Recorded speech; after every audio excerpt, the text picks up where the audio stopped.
Hello, and thank you for attending my how-to videos on Blackboard Learn. Today's lesson is how to create Blackboard Collaborate. Now, as you can see on my screen, Blackboard Collaborate is here. But there are another way you can add Blackboard Collaborate to your course. You can go into your content section, go into Tools, go into More Tools, and Blackboard Collaborate. Or basically, you can have it pinned, like I did.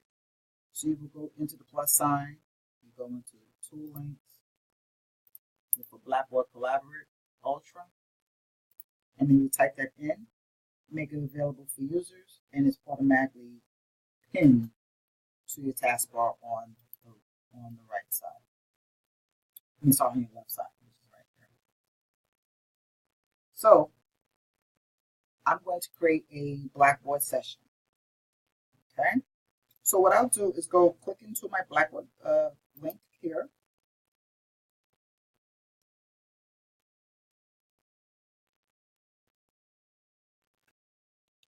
Okay. I'm going to create a session.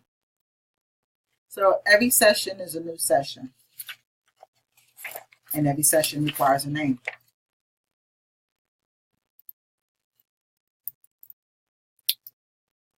I'm going to name it test 2. And I named it test 2. Anonymous dial-in, we do not have dial-in mechanism. There are some Blackboard virtual classroom, virtual technology requires you have an anonymous dial-in. We can have a dial-in. We don't offer that here. Some places do, some places don't. We have a guest access where we can copy the website, the link, I'm sorry, and we can post it or we can email it to someone and they can come in anonymously. But since this is for a classroom, it's going to be automatically in the class, in the course shell of Blackboard. So this doesn't really matter. Now, the guest role will be what you want it to be. Either you want it to be participant, presenter, or moderator. Keep in mind, participants, unless you give them the rights, they don't normally post things. If you need someone to post something, you will give them you will give the guest presenter role. Okay. The events detail, of course, the day this is going to start, and we'll say it's going to start 6:10 or 6:15. And it ends at 7:15, so we give it an hour. Okay. Now, no end open session and repeat session. Open session is to have where you want to keep a meeting space that's available at all times. Repeat sessions we'll say this is going to happen every Thursday, the first Thursday of the month, or you're going to have it, it's like a regular session. Like sometimes you have classes, I want you to meet the first Monday of the month or something, or every Monday at 7 o'clock. So that's how you would set repeat sessions. Early entry, if you want students to come in early, you set this up, they can come in an hour early. The way it's really set up in 15 minutes. 15 minutes, 30, 45, 60, or you can have it where they have to show up at 6:15. They can't come 15 minutes prior to that. Okay? Provide a description. It's really good to provide a description if you have multiple courses. So we're going to say this is going to be test 2 at 6:15.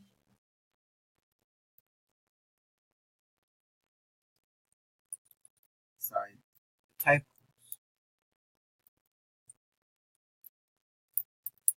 Okay. All right. Scroll down. We're going to keep the set role for participants in this session. When you use a session, you can automatically promote students to presenter or moderator when they enter the session. So right now we're going to keep this as a participant. If you allow recording. If you want to record, you can click this button right here.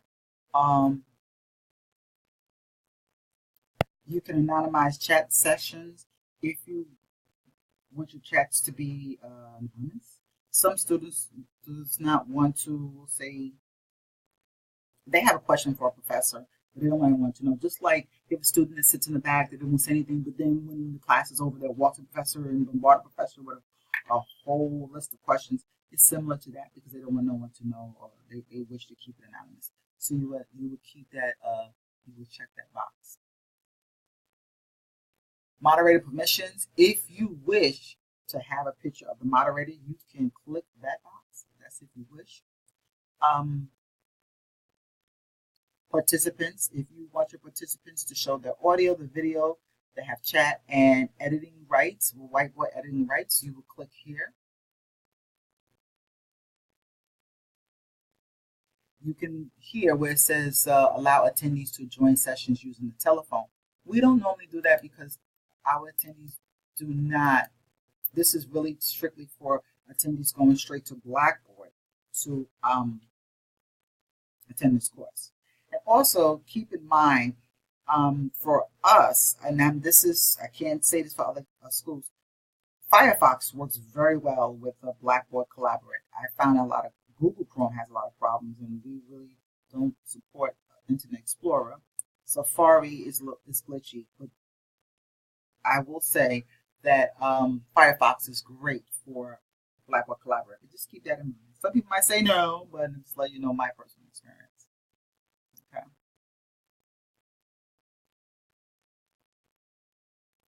If you want participants to privately chat with moderators, you click the box. Moderators supervise all private chats. That's if you wish to moderate. If you want to moderate, if you want the moderator, whomever you're going to pick, if you're going to have moderators.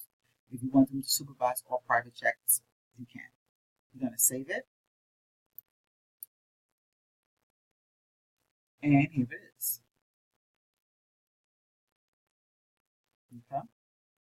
And that's your Blackboard Collaborate.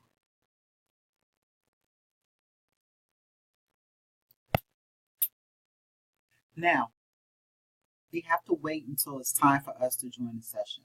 So it starts at 6:15. So when it's 6:15, we will join this session. So now we logged on as a student with the Blackboard Collaborate session that we just created, test 2. And we're going to log on to Blackboard Collaborate to see, so you guys can get a chance to see how it works and how the other student, or how it works in terms of the student is able to see the professor. So this is the student's page, and the student has Blackboard Collaborate here. When he clicks on there, you see 2 Blackboard Collaborate sessions, and it's saying join the session. So the student's going to join the session.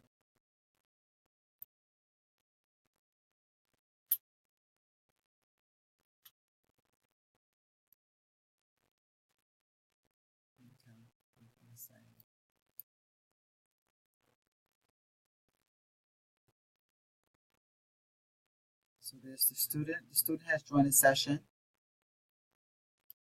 So I joined the session as a student, and this is the instructor's name. Now, if it was vice versa, the instructor will see the student's name. Anybody will log on. The instructors can see. Everybody can see who logged on and who. So if it's 30 students, everybody can see 30 students, and if they want to wish to show their face, they can show their face. Now, while on the moderators page, if you would like for people to hear you, you would click this button.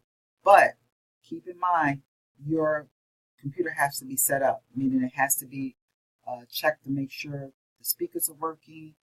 Of course, this is for someone to see you. So, of course, if your computer does not have a camera, they can't see you. Or you can't see, if the student does not have cameras on their computers or laptops, they can't see you. Now, a student here wishes to raise their hand if they have a question. They can raise their hand, or they can talk to you privately via chat.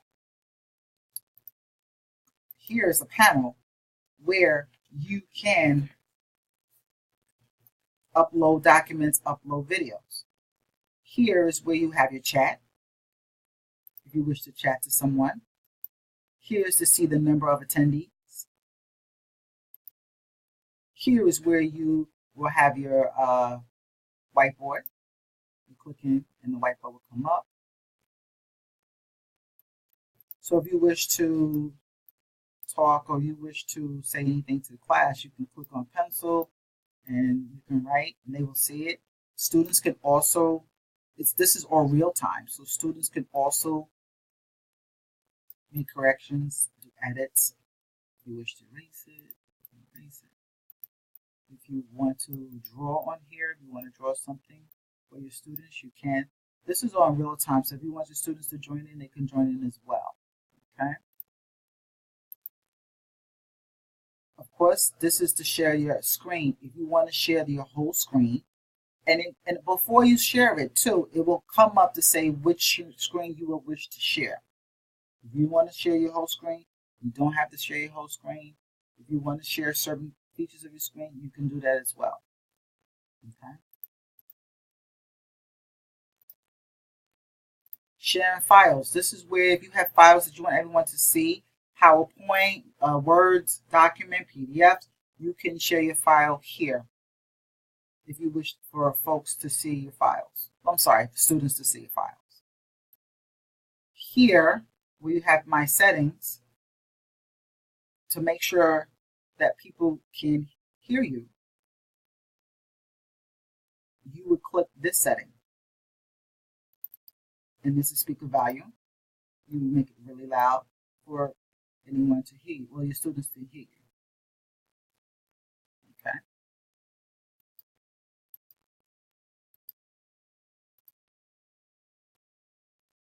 So Blackboard Collaborate is a very good feature, especially if you are going to have online classes where, well, we'll say I won't say hybrid. You can have classes where it's still online, but if you want students to meet at a certain time, we'll say every Monday of the month, you can do that with this feature, and it's great. So this should this tutorial, you should be able to learn how to do the basics of Blackboard Collaborate. If you have any questions, of course, you can email me at angela.melton@downstate.edu. Thank you.